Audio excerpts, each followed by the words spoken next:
waxaan hambalyo aroos ugu dirayaa walaashayda Hiboy iyo saygeedii Cabdul.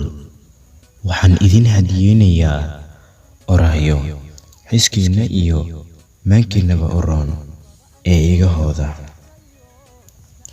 Cabdul halyey baa tahay oo hantiyey Hiboy Doorsan, hooyo wacan soo ximbaartay. mawlihii Hiboy ku siistaa mahaduu idil iska leh. hambalyadaane maanta adinkaa iska leh. intaad kalgacalkii soo gardaadisiin maantane guushiisii baad gacanta ku haysaane. gayaanka baad iska soo xulateene hooy xalaal ah waad ku wada hooyateen. guulaha idinka yeelo kuwa kala hela ubad khayr qaba. family iyo friends baa maanta idin wada sacabtumaye, tahniyad aroosna isku wada diraye. maanta waa maalintiine maamuusku aqalgala.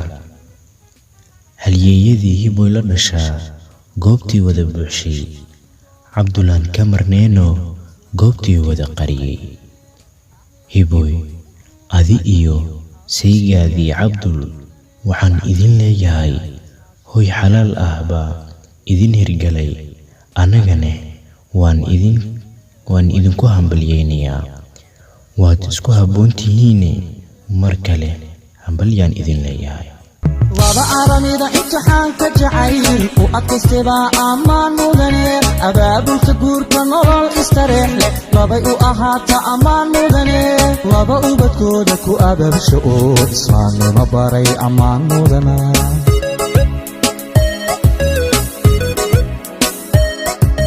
malkiyo dookha ilwaadka jacaylka udgoonku beerma ammaan mudane.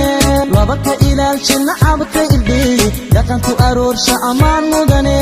afka hooyo hiddaha asalka awlaadda tusaa ammaan mudane.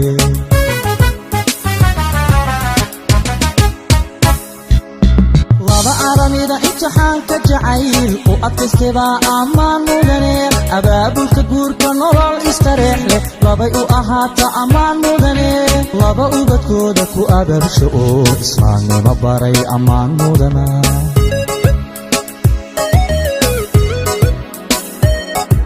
bal eega ubaxani bal eega arkoo ila eega